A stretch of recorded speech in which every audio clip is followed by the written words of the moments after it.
Qui est Marie Mineure? Ce nom qui a été repris par différentes activistes, c'est l'exercice auquel s'est plié Freddy Joris le 16 mars passé. Et d'abord, une petite remise en contexte.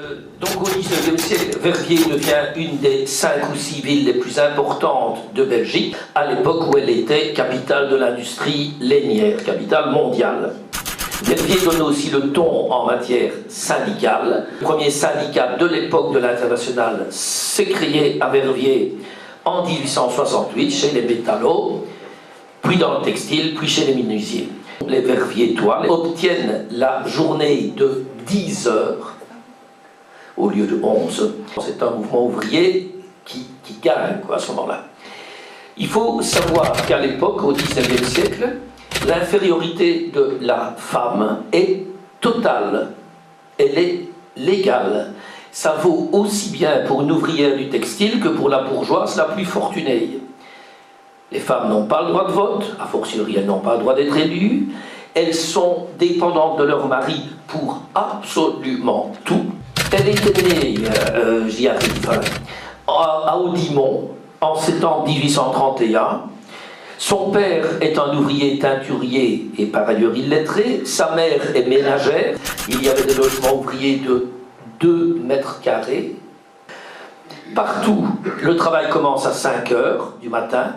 Donc vous imaginez, vers 4h30 du matin, je ne sais pas comment elle faisait pour s'éveiller, il faut éveiller les gosses, il faut se lever tous les jours de toute l'année, excepté le dimanche, sans aucun congé payé. Et on fait comme ça, il n'y a pas de retraite, rien du tout, jusqu'à ce que mort s'ensuive. Ce qui est très important à savoir, c'est que le salaire le plus élevé d'une femme à l'époque, c'est-à-dire environ 80 centimes, pas par heure, 80 centimes par jour de 12 heures, ce salaire est toujours inférieur au plus bas salaire du plus bas, enfin du plus bas des ouvriers, quoi. Donc quand Marie Mineure commence à militer dans les années 1870, elle a vécu l'usine, donc elle écrit des articles au Mirabeau, elle devient une militante acharnée, elle prend la parole dans des tas de meetings, que ce soit dans ses écrits ou dans ses discours, c'est toujours contre la religion, pour la nécessité de l'instruction laïque et pour appeler les travailleuses à s'organiser au service de la Révolution. On sait comment elle s'exprimait.